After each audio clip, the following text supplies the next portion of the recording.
تبرک یہاں بھی ہے، تبرک وہاں بھی، تبرک یہاں بھی. آپ کہیں گے زیارت کا، تبھی تو عرفات سے نکلے مجلس کر کے جلوس بنایا، لبیک اللہم کہہ کے جلوس کی شکل میں آئے، اور اس کے بعد اب آئے ہیں اللہ کے گھر کی زیارت کرنے. اللہ کے گھر کی زیارت کرنے. نہیں پہنچ پائے تو دور سے زیارت کیا، پہنچ گئے تو بوسہ لے لیا، پہنچ گئے تو بوسہ لے لیا. مقام ابراہیم کی زیارت کرو، اور مقام ابراہیم کی زیارت تو انیوال بتایا گیا، واجب بتایا گیا، ضروری بتایا گیا، اور وہاں پہ 2 رکعت نماز ہی پڑھنی ہے. آخر مقام ابراہیم ہے کیا؟ وہاں ابراہیم دفن ہے؟ کہا نہیں. وہاں ابراہیم ہے؟ کہا نہیں. کہا پھر وہ مقام ابراہیم پہ ہے کیا؟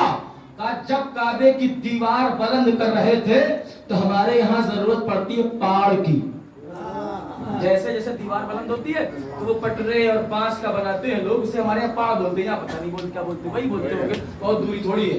تو خیر، تو ابراہیم میں تو دیوار بلند کر رہے تو ضرورت پڑے گی نا، تو ایسا کوئی سسٹم نہیں تھا، بنانے والے 2 ہی تھے. تو اللہ نے ایک پتھر کو معین کیا تھا جس پہ جناب ابراہیم کھڑے ہوتے تھے، تو وہ حسب ضرورت اونچا اور نیچا ہو جاتا تھا.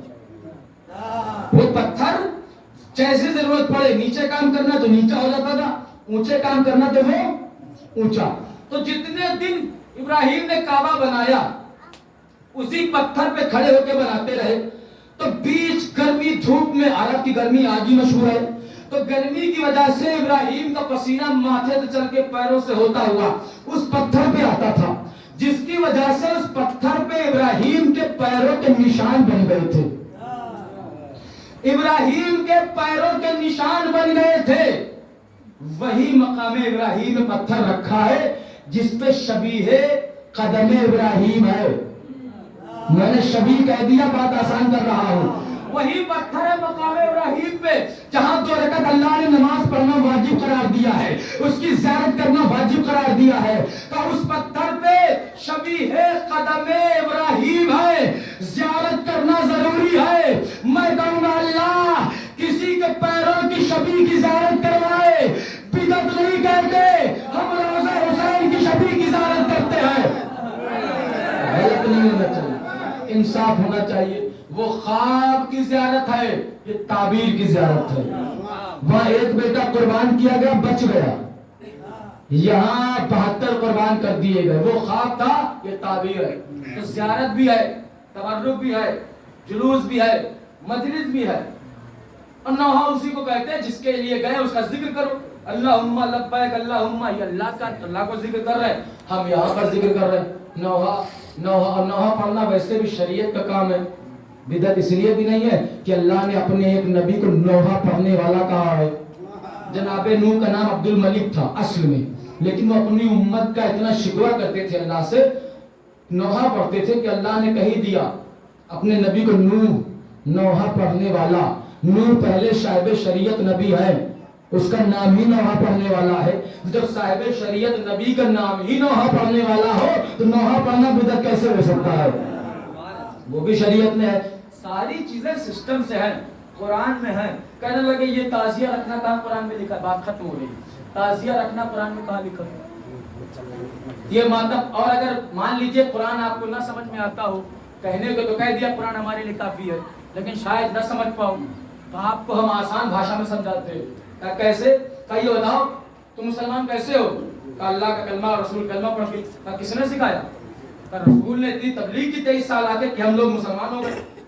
ان کی تبلیغ کو دیکھ کے، ان کی سیرت کو پڑھ کے، تو یعنی رسول نے پڑھایا نا کلمہ، رسول نے مسلمان بنایا. تو جب رسول دنیا میں آئے تھے تو اتنی جہالت تھی کہ لوگ بیٹیوں کو زندہ دفن کر دیتے. تو رسول نے ان حیوانوں کو پہلے انسان بنایا، پھر مسلمان بنایا، پھر اس میں تو کوئی سلمان، بوزر، میسم، بغداد بنا، ساری چیزیں. تو رسول نے احسان کیا. سیدھی سیدھی بات ہے، جب آپ کسی فیکٹری میں، کسی کارخانے میں کام کرنے جاتے ہیں، اس میں جب آپ کو داخلہ ملتا ہے تو فارم بھرایا جاتا ہے کہ دیکھو ہمارے یہاں فیکٹری میں کام کرنے کا ٹائم یہ ہے، یہ کرنا ہے، یہ نہیں کرنا ہے. پورا قانون سسٹم بتایا جاتا ہے. تو اسلام کے محل میں داخل ہونے کے لیے پہلے تو آپ کو کلمہ پڑھنا پڑے گا، لیکن کلمہ پڑھ کے آپ اسلام کے دائرے میں آ گئے تو تو اب قرآن جیسی قانون نامہ آپ کے سامنے دیا جائے گا، یہ کرنا ہے یہ نہیں کرنا ہے، یہ کرنا ہے یہ نہیں کرنا ہے۔ قرآن قانون اسلام کی کتاب ہے، ہم اگر اسلام میں رہنا چاہتے تو قانون کو ماننا پڑے گا۔ نماز پڑھنی ہے، جھوٹ نہیں بولنا ہے، روزہ رکھنا ہے، غیبت نہیں کرنا ہے، جو چیزیں کرنا وہی بتایا گیا، جو نہیں کرنا وہی بتایا گیا۔ تو اب سوال یہ ہے کہ اس میں کہیں لکھا ہے کہ غم منانا ہے قرآن میں؟ کہنے کہ نہیں لکھا، نہیں بھی لکھا ہے تو آؤ۔ فیکٹری قائم کر دی ایک بڑے پیسے والے نے، آس پاس کے لوگوں کو بھرتی کیا، ان کی روزی روٹی چلنے لگی۔ اس نے قانون نامہ دکھا دیا، یہ کرنا یہ نہیں کرنا، یہ کرنا یہ نہیں کرنا۔ اتفاق سے سارے لوگ کام کرنے لگے اس فیکٹری میں۔ ایک دن اس فیکٹری کے مالک کے بیٹے کا انتقال ہو گیا، تو اس میں سے ایک دو شریف لوگ بھی تھے، انہوں نے کہا دیکھو مالک کا بیٹا مر گیا ہے، چلو چلتے ہیں پرسے میں۔ تو باقی جو شہیر تھے نا شیطان ٹائپ کے، انہوں نے کہا یہ تو ہمارے قانون میں کہیں نہیں لکھا۔ ہائے ہائے ہائے سبحان اللہ۔ بہت سے لوگ قرآن میں ڈھونڈتے ہیں مجلس قرآن میں کہاں لکھی ہے، ماتم قانون میں کہاں لکھا ہے، غم منانا کہاں لکھا ہے۔ تو شریف زادے دو تین تھے، انہوں نے کہا کہ چلو مالک کا بیٹا مر گیا ہے، بڑے احسان ہے اس کے ہمارے اوپر، چلو پرسے میں چلتے ہیں۔ تو کچھ شیطانوں نے کہا نہیں یہ ہمارے قانون میں کہاں لکھا ہے۔ تو قانون میں نہیں لکھا ہے تو عقل بھی کوئی چیز ہے۔ عقل کہتی ہے جو ہمارے ساتھ احسان کرے اس کی خوشی میں خوش رہو، اس کے غم میں غمزدہ ہو جاؤ۔ اب رسول نے اسلام دلا کے مسلمان بنا کے ہمیں جینے مرنے کا سلیقہ سکھا دیا، اتنا احسان کر دیا۔ اب اس کا بیٹا مظلومیت کی بات مارا گیا اور ہم لوگ اس کا غم منانے کے لیے شریف لوگ چلے، تو کچھ شریفوں نے کہا یہ کہاں لکھا ہے، یہ کہاں لکھا ہے۔ تو ظاہر سی بات ہے اس میں پہچان۔ اب وہ مالک کیا کہے گا، یہ لوگ صرف کام سے ہی محبت نہیں کرتے، مجھ سے بھی محبت کرتے۔ تو اب اگر کوئی رسول کے اولاد پہ ظلم ہوتا ہے اور انسان صرف قانون میں چلتا رہے، نماز کیونکہ قانون ہے، نماز روزہ حج زکات جب قانون ہے، لیکن ان کی اولاد پہ رونا قانون میں تو کہیں نہ کہیں ثابت ہو ہی جائے گا، لیکن بظاہر عقل بھی کہتی ہے نا اتنے احسان ہے۔ خیر تعزیہ اتنے دن رکھنے کا رواج کہاں سے ہے، کہاں جائز ہے؟ آخری بات ہے، کہنے لگے سرکار جب رسول خدا کے پاس جبرائیل نازل ہوئے، دائیں پہلو پہ حسن ہے، بائیں پہلو پہ حسین ہے، 1 سال کی چھٹائی بڑھائی ہے مولا حسن و حسین۔ اب سرکار مولا حسین کو دلار پیار کر رہے تھے، رسول جبرائیل آئے گا، رسول جس بیٹے کو آپ بہت پیار کرتے ہیں یہ بیٹا آپ کا جانتے اس کے بارے میں بتائیے۔ تب رسول کو جبرائیل نے حسین کی شہادت پڑھ کے سنائی۔ ذاکر کون تھا؟ جبرائیل۔ سننے والا کون تھا؟ رسول۔ مجلس کس کی تھی، ذکر کس کا تھا؟ حسین کا۔ حسین زندہ ہے لیکن شہادت کی بات جبرائیل بتا رہے ہیں، رسول سن رہے ہیں اور رو بھی رہے ہیں زندگی میں۔ یعنی مجلس پڑھنے والا جبرائیل ہے، سننے والے رسول زندگی میں رو رہے۔ اب رو کے رسول وہاں سے اٹھے، جب گھر آئے تو ازواج نے پوچھا یا رسول آپ روئے لگ رہے، آنکھیں لال ہیں؟ کہاں اب یہ بھی جبرائیل آئے تھے۔ پھر حسین کے بارے میں بتا کے گئے، کیسے کیسے شہید ہوگا، کیسے کیسے پیاسا رہے گا۔ اب رسول نے شہادت حسین پڑھی، ازواج نے سنا، کچھ روئی بھی۔ ذاکر کون؟ رسول۔ سامعین کون؟ ازواج۔ اب گھر سے باہر نکلے، صحابہ نے گھیر لیا، سرکار آپ کے چہرہ غمزدہ ہے، روز ہوئے معلوم ہوتے۔ اب سرکار نے پھر صحابہ میں وہی بات بتائی جو جبریل نے بتائی، یعنی حسین کی شہادت سے 50 سال پہلے، کیونکہ اس وقت 4-5 سال کے مولا حسین تھے، 50 سال کم سے کم پہلے رسول کی حسین کی زندگی میں مولا حسین کے نام کی مجلس جبرائیل نے پڑھی، رسول نے سنا، رسول نے پڑھا، ازواج نے سنا، رسول نے پڑھا، اصحاب نے سنا، اور رونے والے روئے بھی۔ وہیں سے جواز لے کے آئے مجلس کا اور رونے کا۔ تو اس میں سے 3 بیویوں نے پوچھا سرکار حسین کی شہادت کی خبر ہمیں کیسے ہوگی، ہم کیسے جانیں گے کہ حسین شہید ہو گئے؟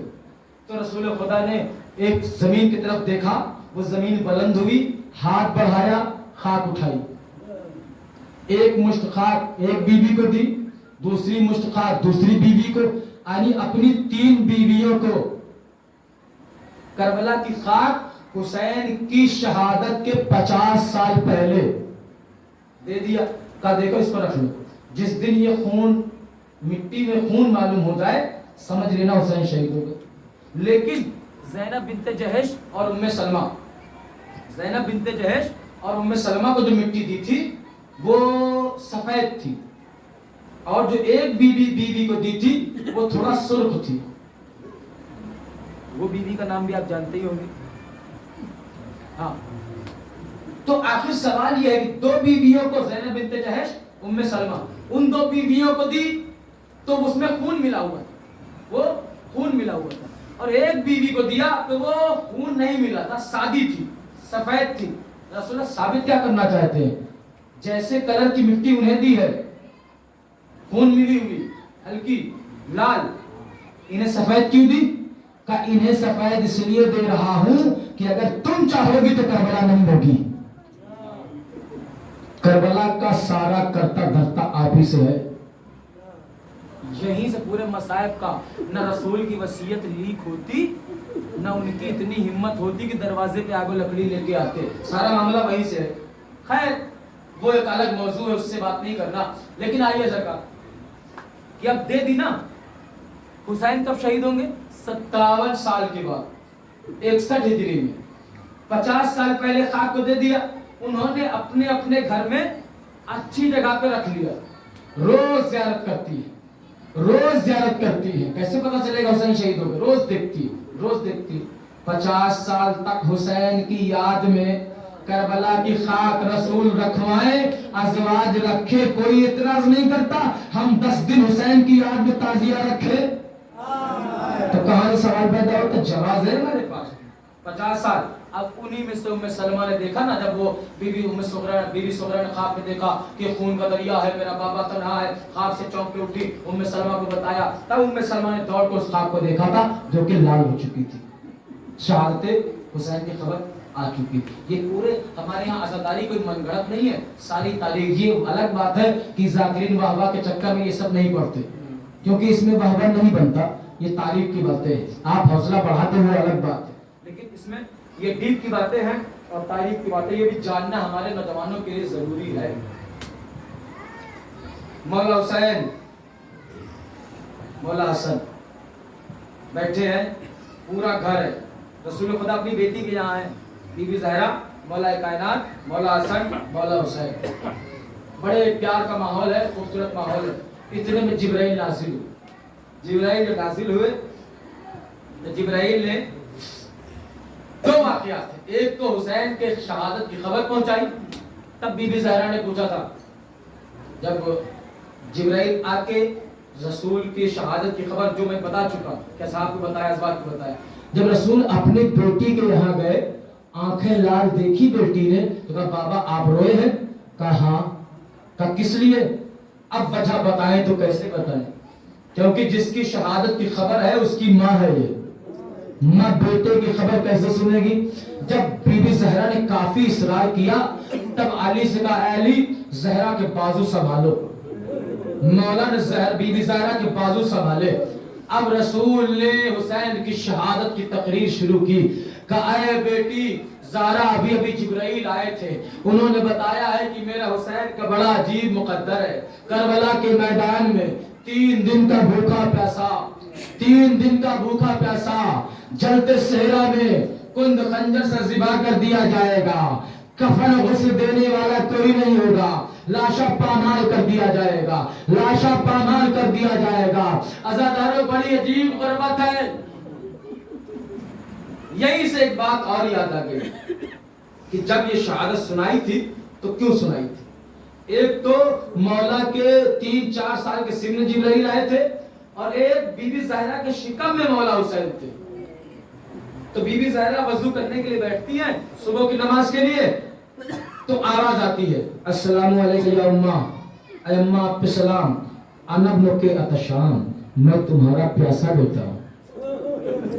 بی بی زہرا جب وضو کے لیے دوپہر میں بیٹھتی ہیں تو پھر آواز آتی ہے، شکم میں ہے مولا حسین، اماں کے شکم میں، السلام علیکم یا اماں، اے اماں آپ پہ سلام، انا ابن کے عریان، میں تیرا بے کفن بیٹا ہوں۔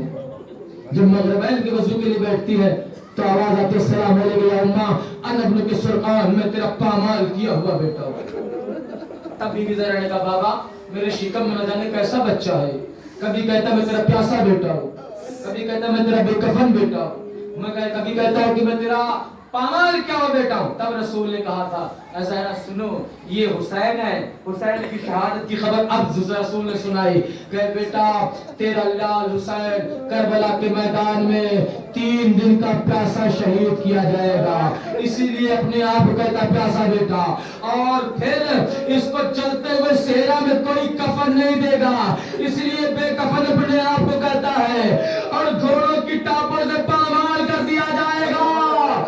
تب بی بی زہرا نے کہا تھا نانا بابا آپ کائنات کے رسول ہیں، آپ میرے بچے کو نہیں بچائیں گے؟ کہا میں نہیں رہوں گا۔ کہا اس کا باپ فاتح خیبر ہے بچا لے گا؟ کہا وہ بھی نہیں رہیں گے۔ کہا اس کا بھائی بڑا بہادر ہے ایسے وہ بچا لے گا؟ کہا وہ بھی نہیں رہیں گے۔ تو جب ماں نے دیکھا کہ بیٹے کے بچنے کے سارے راستے بند ہو گئے تو ماں نے حسرت سے کہا اگر کوئی بچانے والا نہیں ہوگا تو یہ ماں مقتل چلی جائے گی، دامن پھیلا کے کہے گی اے ظالموں میرے حسین کو چھوڑ دو، میں نے چکیاں پیس کے پالا ہے۔ تب رسول خدا نے کہا اے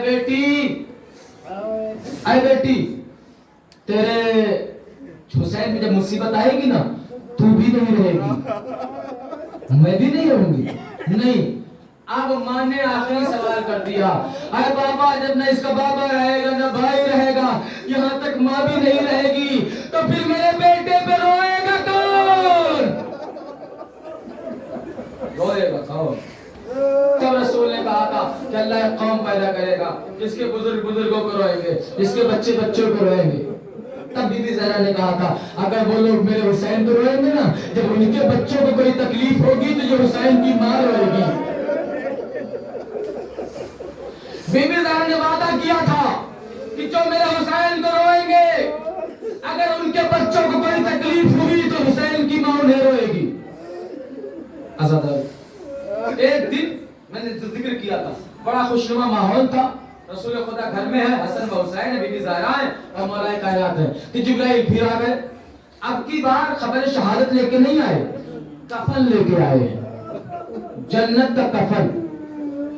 ایک کفن کا حصہ رسول کو دیا، 5 کفن دیے، 5 کفن رسول کو دیے کہ اسے اپنے اہل بیت میں بانٹ دو۔